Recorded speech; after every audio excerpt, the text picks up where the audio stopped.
Welcome to It's a New Day. My name is James Young. Today we're going to be talking about sickle cell anemia. We are very fortunate to have the longest survivor of sickle cell anemia. And today my guest is? I'm Rex Reed, Sr., and I am one of the oldest male sickler in all of Western New York. Explain what that means. One of the oldest survivors? Yes, the oldest survivor is that on record here, as to the indication of what doctors, call as lifespan, we have, as male, we only have a limited time to live with the disease. But however, I have been fortunate to surpass those ages. Okay, very good. And we're glad to have you here. Thank you, thank you. Um, Please begin to tell us the early stages when you recognized this, how you began to understand what it was that you had, or when you first had your first episode. Okay, my first episode, I was the age of 2 years old, and I was living in Florida with my mother. And just one day out of the blue, I had this awesome pain in my left arm. And it lasted for like 7 days to 10 days. And after that, we went to the doctor and get it checked out. And the doctor said it was acute children arthritis and rheumatism, which I never heard of anything like that. But being that age, my mother, she was just kind of didn't really know what to think at the time. So the second episode I had, we moved from Florida and we moved to Utica, New York, okay, which is only a few hours away from here. And I was 6 years old and had the same problem again, but this time it was in my leg.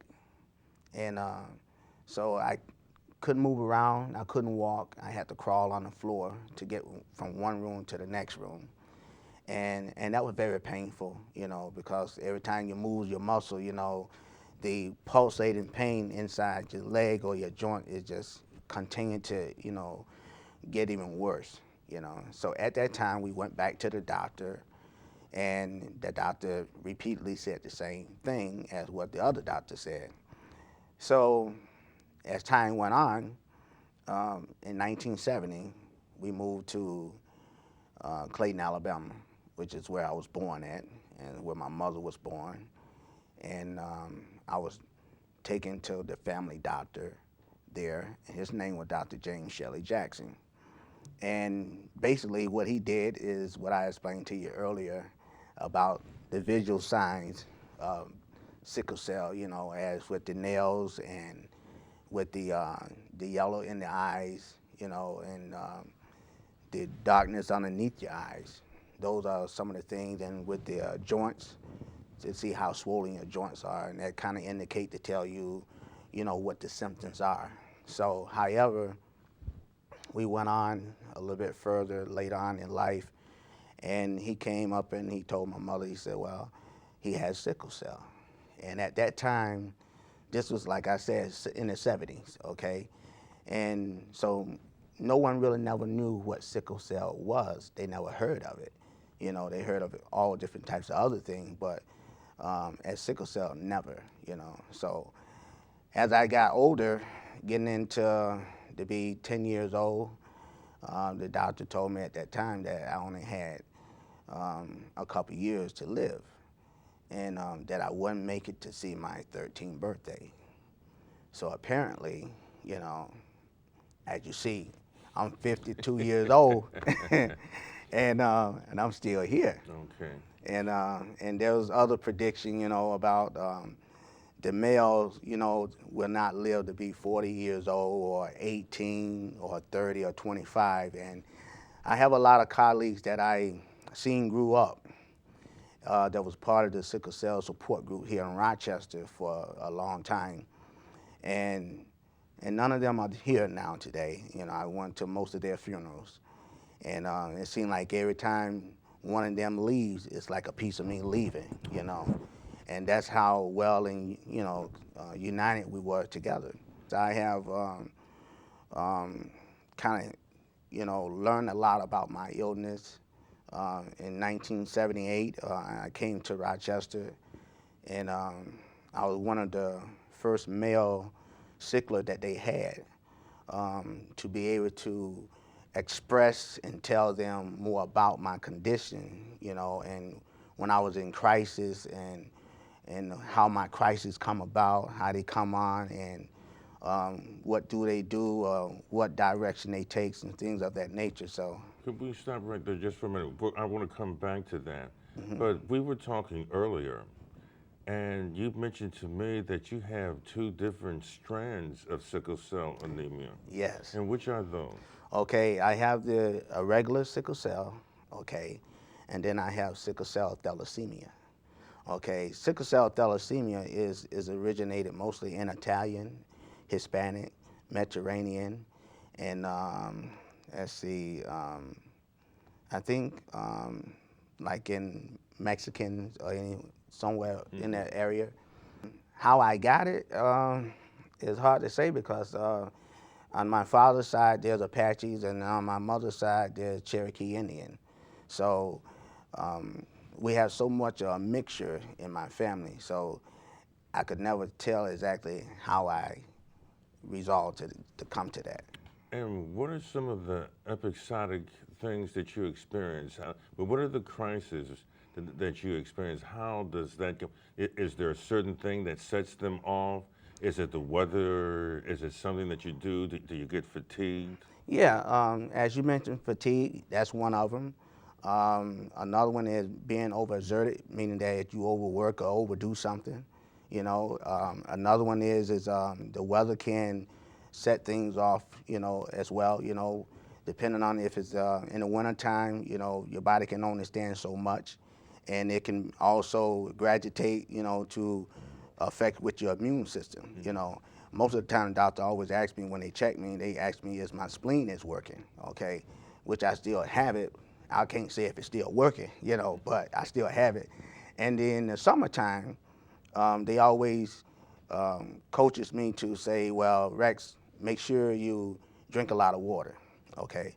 Well, I think I drink more water now than ever, because that's all I do drink now is more water. So I do keep myself very well hydrated, with fluids, and try to not to overstretch myself, or worry too much because stress is another factor. Okay. Okay, stress is another factor, because it brings on a lot of tension, tension that we don't need. And when your body begins to stress, okay, it also sends the body into a mode. And the way I describe it, it's like a radiation mode. It's just like a little small ball, and all the negative things that start to attract to it, get bigger and bigger, and more bigger it get, the more powerful it get, where it's starting to affect the body. And that's the way I categorize it as to, when it comes down to stress and aggravation or worration, it's just a little bit setback. Okay. Yeah. There was a time when there was a lot of emphasis. There was when sickle cell was first, if you will, being discovered. At one time, there was a lot of press, there was a lot of research done on sickle cell anemia. It brought this to the forefront, but it seems as if that media attention is no longer that vast, or that you don't find a lot of information. It's as if there seems to have been it was a cured disease or something. But we're seeing that it is still affecting people. People are still having short lives Yeah. because of this. Is there an average age span? Because now, as you said, that first you were diagnosed of only being able to live to the age of 13. Is there a particular age limit that people get to, or what is the average age that people live to with this? As I can recall, I'm not a professional to say per se, but I know for myself, it was a lot of time they made prediction, as to a male, that the longest that a male would live would be 40 years old. Okay, Is there a reason for that? What happens? What happens? Does your body shut down, it's or I is think the it's sickle cell? Does it attack the immune system? I think basically as what you said, one is the immune system, Hmm. and then I would say the second is how well you take care of yourself. Okay, and there's a do's and don'ts. Okay, and you have to know yourself better, than anybody else does, and it's very wise and educated to be able to know these things about yourself so that you can help the doctor to find various ways to help prolong things for yourself. And I think that most of the time when we going through the exercise, just testing things out, we don't really know exactly that lifespan. The last time that I knew back in 91, a young lady that I knew, well, she an older lady than me, but she was 63 years old, Okay. okay, and she had full-blown sickle cell. And then there was another one that was 57 years old at the time. So women seem to live longer with this Yeah, illness? yeah, Okay. women have a longer lifespan as it indicates than what males do. Why, I don't know. Do you take medication, or have you taken medication for this? Yes, I have taken medication. I mean, I've taken every medication that seemed like known to mankind, but I take medication, it's not medication that helps take away the pain because I try not to get so used to having to be pilled up or drugged up or doped up, to get through my pain. Are you in a consistent amount of pain? Does this, I mean, how is your day? Does it start out waking up with pain, or? Um, Actually, for me, I'm never out of pain. I'm always in pain. I just don't never show it because my resistance is a high tolerance. And when you learn yourself, you be able to hide things without making other people feel uncomfortable. Mhm. And that was something that I developed over 30 years ago that I didn't want to draw attention, when I was going through my pain. If I was talking to someone like I'm talking to you, I didn't want to be all tensed up or flinching or anything like that, or frowns in my face, my exposure, But I wanted to keep my composure, and be able to let a person feel comfortable without they even knowing that I'm in pain. And I've done that real well. Can you describe the pain? Does it radiate down your body, or is it like a throbbing, or is it like a sharp pin? I can give you a lot of illustration. Okay. I can give you a lot of illustration. One, as for males, okay, if I'm like me telling you, you remember how we used to go outside and it's really cold outside Yes. and you got no gloves on, okay? They call it frostbites, right? Yes. And then when you take your hands and you put it up under warm water and the pain begin even more excruciating, right? That's how the pain is with sickle cell in a sense. It's a throbbing pain, but that pain it can beats up, real hard and real severe, and it makes it uncontrollable. Okay. Now, as for a woman who never had a child, or should I say, never had sickle cell, but she had a child. Most women that I knew that was in my support group would tell you that they would rather have birth to a child than to have sickle cell Okay. because the pain is endless. It don't go away. It's always there. When you turn left or right, it's looking at you. You go to sleep, it laying on the other side of the bed with you. Mm-hmm. When you get up in the morning, look in the mirror in the bathroom, it's staring back at you. When you get ready to go out the door, it's right there with you again. So wherever you go, it's there. It's just that if it's on its good days, it decides to let you have a good day. When it's on its bad leg, then you're gonna have a bad day. So this has been a lifelong debilitating illness. Yes, it is.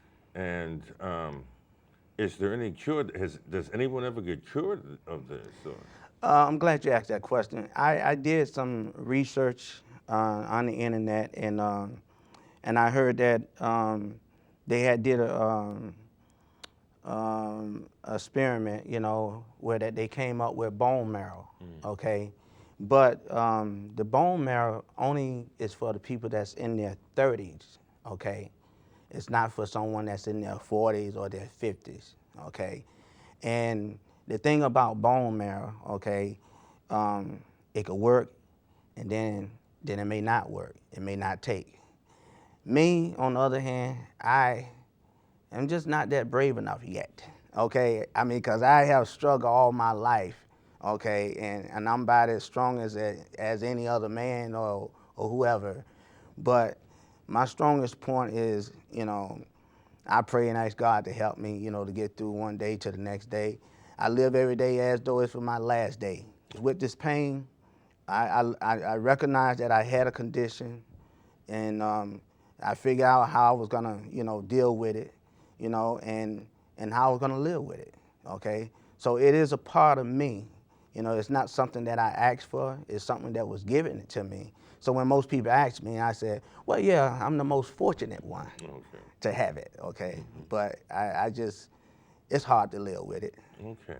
Also, you had mentioned earlier about how you had a hip replacement, and this was also due to the illness. But would you share that with us? Back in 2002, I went down in Alabama, back to my hometown, and I was dealing with one of the doctors, who is one of the well-known doctors down in the sports arena, for all sports. So whenever an athlete get hurt, they go there, okay? And so Dr. Don had decided to bore a hole into my hip. And it's just a small hole where that it will allow blood to flow more into the bone area. And he believed that by it not having, enough blood flowing, that's the reason why my hip gave out on me. But over the years, he told me that it won't last always. So I was able to, get the use out of it. But at times, when I'm walking, it'll snap from right under me. My whole hip would just go down, support, it just go out. And when it go out like that, then it everything else just kicks in, okay? And then the pain is just like escalate. So now I'm dealing with bone, sickle cell, and what else that may attribute. I guess growing up as a young man, well, sports, I guess, was out of the question. Well, I did play sports. Okay. I played football. You played football? I played football, and you cannot imagine. I played football. I was only 4 feet 6 inches, but I was one of the cockiest guys on the field. Okay, but and I played basketball. Okay. I played baseball. I ran track. Okay, I ran the 50-yard dash in 9.12. Okay, now that was at the age of in the 7th grade. Okay, but I try not to let my illness control my life. Okay. If I would give any advice to any sickler today, I tell them, to not let anyone dictate and tell them that they can't do anything, or that their life is only going to be to whatever time. I don't believe in that, because I believe that it's taking away a person's dream. It take away all their hope, all their ability and everything to want to strive and do something with their life. Living with sickle cell is not where you can't enjoy your life. You can. It's just that you have to find a significant way of doing it, okay? Something that's going to be very simple and mild and healthy and enjoyable for you, okay? But if you know that you're not ready for the big league, you don't go and do something that you're going to really regret and pay dearly for it later on, Okay. So sports, it didn't stop me, I even bowl, and I love bowling. I was in the 200 league, I worked up to it, but I enjoy any kind of sports, fishing, I'm just an outdoor man. Is there a particular diet that you need to be? Now, you mentioned that you drink a lot of water. Yeah. Is there a particular diet that you have to have when you're, or just you eat regularly? Well, I splurge sometimes. you know, I'm a meat and potato man. Okay. But I I eat my vegetables. I love green vegetables, and with the green vegetable, it helps make sure that I have enough iron in my blood, because even with the food that most people may not know, that certain food that you eat increases blood cells for a sickler. Ordinary person, they have cells that makes red blood cells constantly.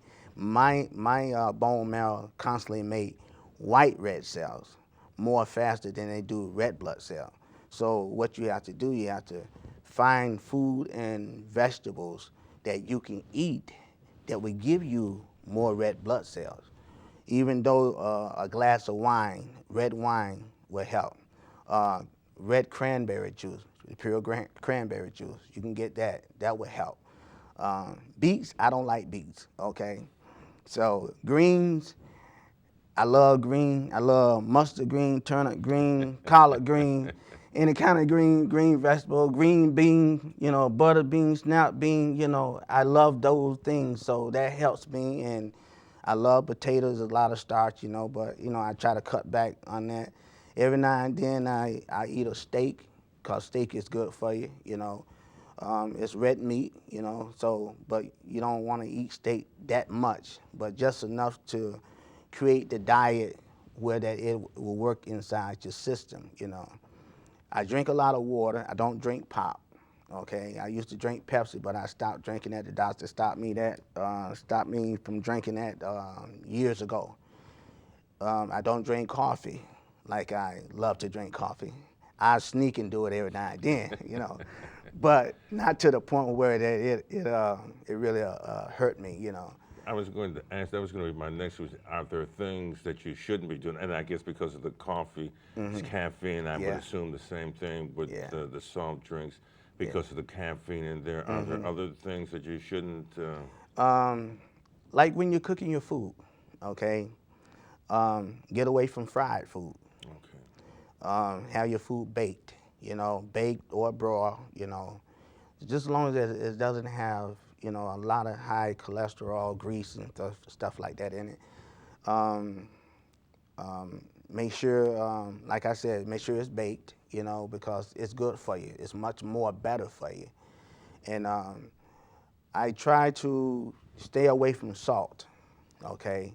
Some people may use seasoned salt, I use just straight up black pepper, okay, on everything, okay? Because I don't have to worry about the salt, because see, salt is something that sickler's not supposed to have, because too much salt dries your blood up anyway.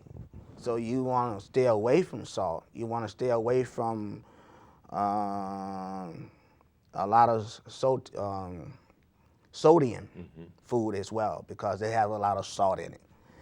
I love Lay's potato chips. I love barbecue potato chips, and I love the hot ones, okay?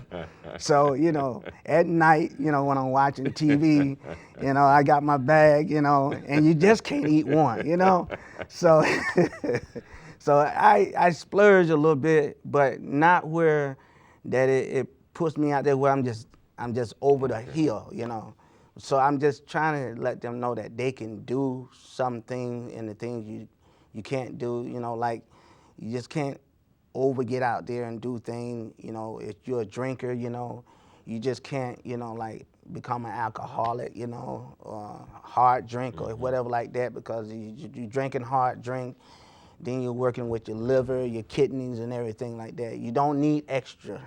Does the sickle cell affect those organs?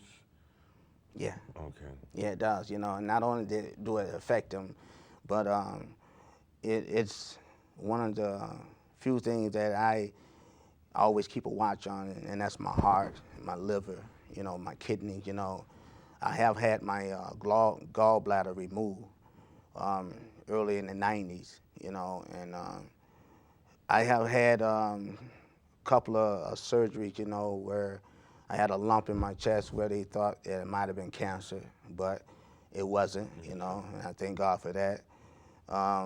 It's just the best thing to try to keep an eye on everything. Go get a physical. A lot of people don't like going to a physical because they don't like to hear what the doctor has to say. But I would say go to the doctor, get a good physical from head to toe, and then you find out exactly what's all wrong with you besides having sickle cell.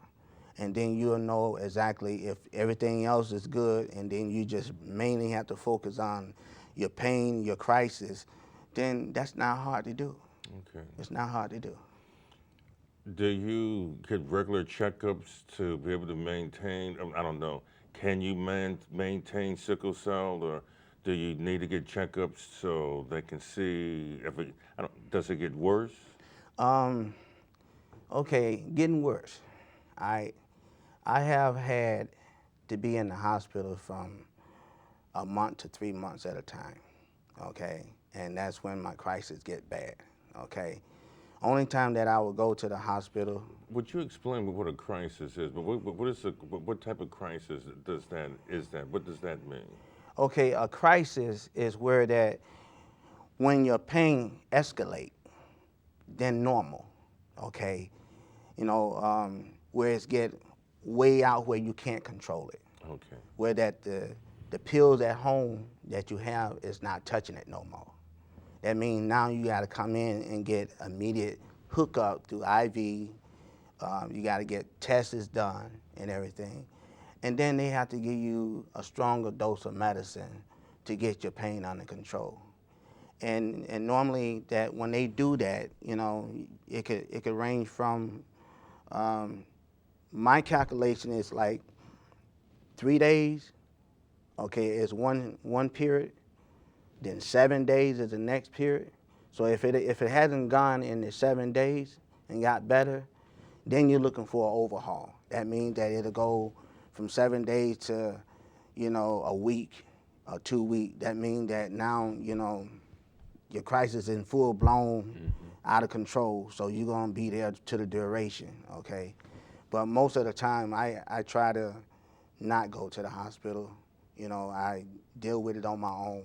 I drink a lot of water. I almost drink like a case of water a day, okay? And that's out of a pack of 24, okay? And I asked the doctor, was that too much water? He said no.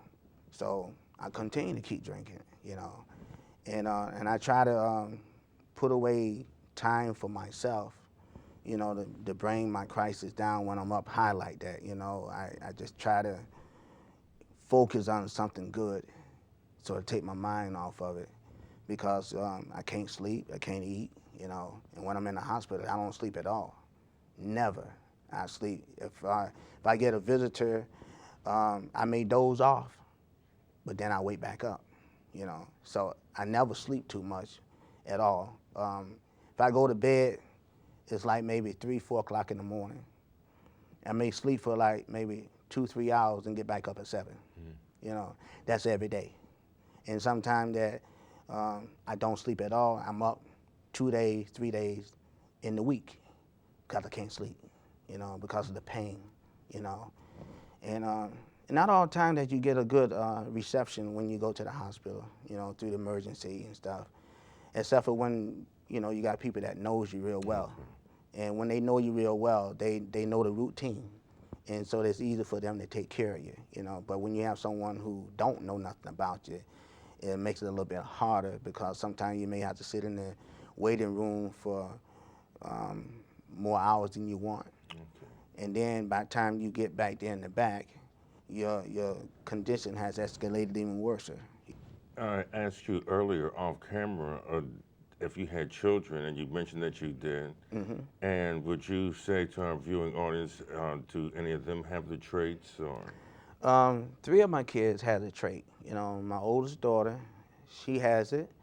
When she first had problem with it, she was 8 years old. It was on her 8th birthday. We were just giving her a birthday party, and later on, I came in the house and finally laying on the couch, and I asked, "Baby, what's wrong?" She said, "Dad, my inside of my legs are hurting, it's just throbbing. She said, and I can't walk on them. So I immediately, just got Tylenol and, juice and stuff and had to drink it, And being in the early stage for her, you can be able to do that with them since they haven't gone through what I gone through. And most of the time you want to try to start that way when you got children, unless unless they have the SS disease, because you have SS and SC, So, but by her having the trait, it wasn't really life-threatening or really severe, so it's something that you can control. And how many of your other children?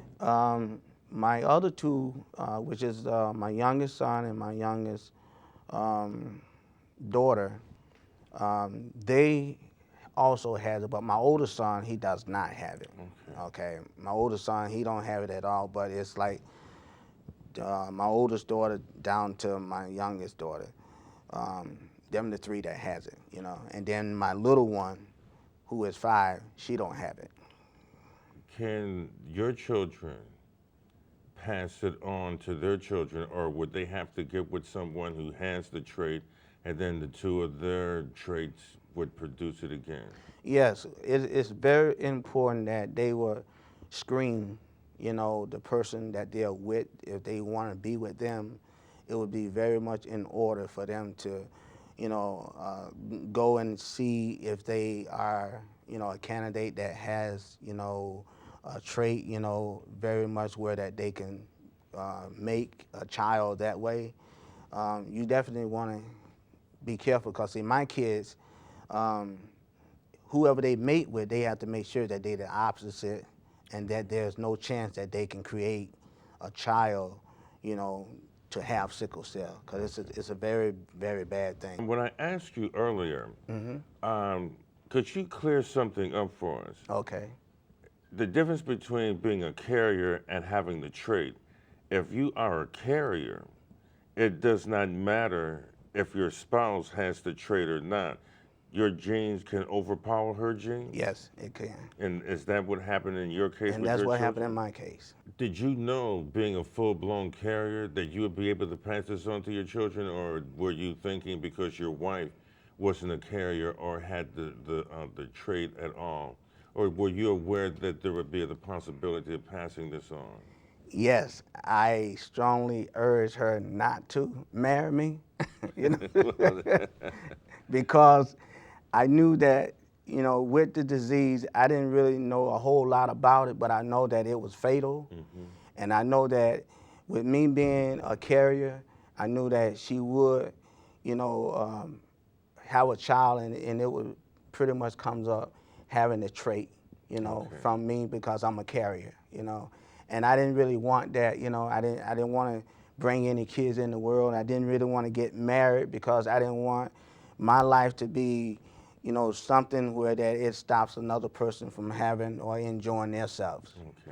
So I would pretty much always just want to, I love being married, but I knew that it wouldn't be in the cards for me, because I wouldn't want to take the freedom away from nobody else. Is there any research that you are aware of that doctors are doing to try to do anything with the blood, seeing if they can do whatever that particular research is doing? Is anything that you are aware of? The only the research that I knew of, and that was like last year, where they did, they had 6 patients, and they did a bone marrow for them. And so all the 6 patients got a new bone marrow, and they was all in their 30s. And I did get a letter, about being a part of it, but I told them I need more clarity, as with my age, as to the person who was in their 30s. And so far that I heard that all the 6 that did get the bone marrow, they're doing okay. Are there any more support groups for sickle cell that you are involved with? Or are there any organizations that are here that can help spread the word? Because for the most part, sickle cell anemia is really afflicting African Americans. And are there support groups in Rochester that we can talk about, or one that can go see and help individuals get through this illness? Well, well, I have a cousin right now who's is in the hospital at Highland Hospital. She has sickle cell too, and her mother died a few years ago with sickle cell. And should I say, I have been trying to come up with a way of having a support group, because we used to have one. Actually, we used to have 4, okay, here in Rochester, and all of them closed. So since they all closed, now we don't have anything, and sometimes, depending on who you are, you know, some doctor or some hospital will treat you, but it's not having like a support system, or someone you can go and talk to, will help, raise more awareness to the disease. But there is not really anyone here in Rochester that's really speaking out about sickle cell. I've been a part of every organization there was that coincide with sickle cell, and one of the biggest places was U of R, because I was part of their research program for about maybe 20, 25 years. And that's no longer in And existence? it's not there no more, I mean, Dr. Pete Rowley was the doctor who worked with me just about every week, because they would take blood from me in a tube of blood, and they would, they will scan my blood, so they can see exactly how my lows and highs, my matic and my articular counts and stuff like that are. And when he passed it over to me, because he told me, he said, well, Rex, he said, well, I'm going to pass this over to you because you know more about it than anybody else. I said, well, the idea is they're going to support me, And he said, yeah, they'll support you. And then, unfortunately, later, a few months later, he passed away. And so that was like the only chance, the only hope that I had was through him. By we working together for so many years, Strong has been one of the biggest supporters, because I spent most of my time, like at least about 39 years at Strong, through most of my crisis. And then after I stopped going to Strong, I went to other hospitals, such as Rochester General, because there was another hospital that really helped the sickle cell patient, real good, in Highland, So, but right now, we only have like maybe 4 major hospitals here in the city of Rochester, and it's just you don't have a support group. That's it, You need the support group. It's not so much of the hospital, it's the support group, because the support group will give you more out of it than just going to the hospital and figuring that, when I go to the hospital and I get medicated and everything. It's not about that. It's about coming up with a cure. It's coming up with something that will help minimize the crisis and the pain that, each individual has to endeavor, through their life. Because without that, you don't have something that's saying, well, come on in and we're gonna try this and try that, and it's a sure thing, I mean, I heard years ago they said it was a sure thing, they came up with an antidote, and it was in 1995. And but how could it be a sure thing when you asking the patient to pay $100 for it, and if they don't have $100 to afford to buy it, what good is it to them? So these are the things that I've been looking at, watching.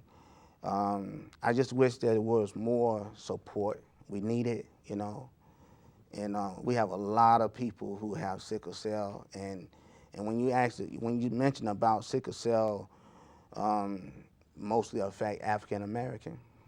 Well, actually, it affects everyone of color. Okay, it does not have a primary target. Okay, it's just a lack of knowledge for people who don't know. If you don't ask, you won't know. Okay. And with my research that I've done on the internet, it is everyone of color, Mediterranean, Hispanic, Italian, and also Caucasian, and it's just the fact that we are the one who everyone sees so much that is affected with it. Okay. And that's why we always assume that it's an African American, disease. So there is medication, but is the medication to ease the pain, or does it actually cure the disease? No, it don't cure the disease, okay? Because you remember we're dealing with a blood condition, Okay. and what it does is that the medication only helps, like pretty much all what it does is it helps sedate you, okay? And what it is almost like a tranquilizer where it just kind of miles you down, where that you are able to, feel a little bit better and you're not Okay. tensed up like that. That's what the medication does for, okay? Now, they have various medication out there. Now, like I said, I have had it all because I started with the program back in 1978, and I, use every medication there is until I can't use it no more because now I have allergies with it, those that affects me, may give me hives, rashes, close up my windpipes and everything like that. And I can't take the chance, of using those drugs anymore. Because if one thing that works for me, I just normally stick with it.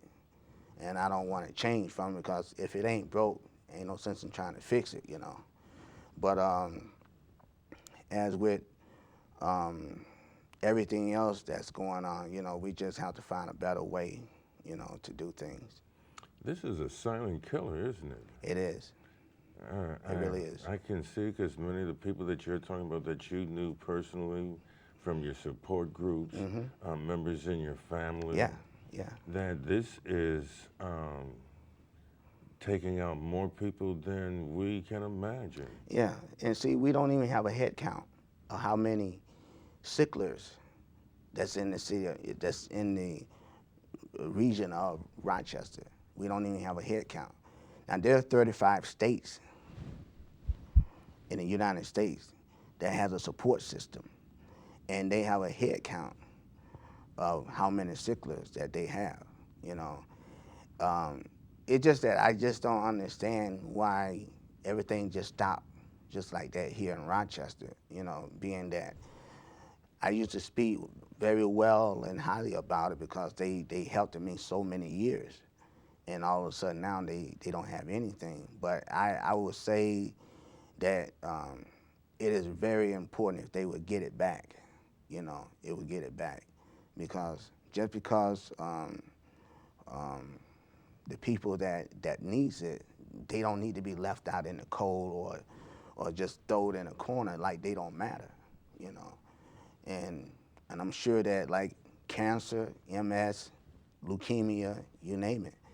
I mean, everybody else that got family member that has some kind of sickness, they don't want to see them threw in the corner and nothing being done about it, And so that's why I speak strongly and heavy about this disease, okay? Because it's something that I'm an advocate, for sickle cell. I speak out, and I go different places and speak out, for sickle cell because it's something that I know. It's not something that I rehearsed. No, I was born with it, okay? I lived it, okay? All my life, okay? It's been right hip to my hip, okay? And I need people to know just how important it is. And I've been very blessed and fortunate, to get through like I have, but it took hard work, okay? It took hard work. It took, coming up with a diet, going to the doctor. A person say, every time I see him, he's going to the doctor. Well, you know what? If I got to go to the doctor 365 days out of the year, I go, okay? Because I don't want to continue to be in pain I'm hoping that one day soon that I can come back on this program and say, hey, Mr. Young, I don't have sickle cell no more, Okay, you know, yeah. but I'm working on that. Have there ever been any cases where the sickle cell illness disappeared in a person's body, or is this something that is just until I guess we come up with a cure with this? This is something when you have the trait, it's there forever. Well, you know, that word forever is a very hard word. I believe that all things are possible to him that believe. You know, you just got to find a way how to weed in and find the cure, you know, that would give you what you actually looking for. I mean, I've been doing this for all my life, but I have never gave up. Now, my biggest strong point is I'm a religious man. It's my faith, okay? I do believe in a higher power, and through all of that, it has kept me, okay? It has kept me. When I used to go in the hospital, I used to be in there. As you see, I'm plucked like a chicken here, you know, and when I get out, I'm frail as a bird, okay? And so I say, you know, I prayed and asked God one day. I said, you know, if I ever go back in the hospital again, I said I don't want to come out, like looking like malnutrition. You know, I said I don't want to come out like that no more. I said I want to keep my composure. I want to keep my health and everything else. I said I want to do that. I said because there's too much changing for me. So now, as I said, be careful what you ask for, because now, you know, I may look like a running back for the Detroit Bears or somebody another now, because most of the concept is that most of the sicklers are not as healthy as I am, okay? And they are much more frail, you know, much more, way lesser than me, okay? But I just think it only comes through just taking care of yourself, you know, and sometimes, you know, you have fluids and things that goes through your body, and it kind of holds and everything like that. But the main thing is just being healthy. You know, ask your doctor, let him get you a nutrition, you know, plan or something like that, you know. But most of all, you know what's good and you know what's not good for you. You have to just stay with it and stick with it, you know, and you'll do all right. Please tell us about an episode where we almost lost you. Okay, it was in the year 2000. I went to Alabama to take care of my mother. She was low sick. And so I went down, and while I was there, I found out that I had an infection. And so the infection got worse, and it, by them not taking all the materials out of the wound, it set up gangrene into my chest, okay? And from that point on, they got rid of that and taking care of that. So later on, a few months later, okay, I went in the hospital for crisis again, you know, and it was a real bad one, you know. And it was on the 17th of October in 2003. On the 19th, they pronounced me gone. The nurse said that she came in my room and she see that I wasn't breathing well, so she went to get the doctor. When she went to get the doctor and she came back, I was gone, you know. So at that When time, you say gone, deceased. yeah, I was deceased, you know, that was it. And so after that, to remind you, I don't know any of this. This was told to me by one of the nurses. And when they did bring me back, you know, it was on the 19th, and around about the 21st, you know, I was getting ready to go home, but I asked the nurse what happened. She said, well, your heart just, you know, just went out. It just couldn't take the pain anymore. She said, but somehow or another, we got you back, you know. And so when I left the hospital on the 21st, I went to see my mom. My mom had been diagnosed with diabetes and everything, and also with anemia, okay? And so on the 25th, I lost her after I came home on the 21st. So I went away and came back, and then she took my place, you know. So, but she's with me all the time, and I've seen death for 19 times in my life, and I actually died one time. Okay. You know, but I'm here now. Well, we're certainly glad to have you here. What I would like to be able to see, or hopefully viewers that are watching this show will be able to contact you. Yes. So we can begin a support group. Mm-hmm. I'm hoping that people will see the need for this, and that sickle cell is still very much alive and afflicting people's lives. Yes, yes. And that it hasn't disappeared. And despite the media coverage, or the lack of media coverage on the illness today, and hopefully that when people watch this show, that they'll see that this is something that they need to pay attention to. Is there a number that we can give people where they can contact you? Yes. It's 585-278-7432, or my home number will be 585-581-2941. Okay. Yes. Before we go, is there anything else that you would like to say? Is there something that you would like to add on to this? No more than I hope that this show will help those out there, you know, and it's a start. So I hope that it helped them to understand, and if I can be any more assistant to them, you know, they have the number. And also, I have already resigned and moved to Ohio. And so I'm glad that I got the opportunity to do the segment here. Okay, great. But it does not say that I can't still be a part of the support group here in Rochester, because it's very much needed. After I spent, you know, almost 40 years of my life here, this is just like my home anyway. So I would be very more glad and eager to be a part of whatever that has to do with sickle cell. Okay. Thank you so much for coming on the show. Yes. And also for being as strong as you are. Thank you. And hopefully when we can have you on the show, maybe 10 years from now, you'll be 62. I hope it be sooner than that. But I'm just saying that Yes. you'll still be here with us. Yes. Thank you so much for being Thank here. you. Thank you. Yes. Okay. My name is James Young. I will see you next week. Be blessed, and remember, it's always a new day.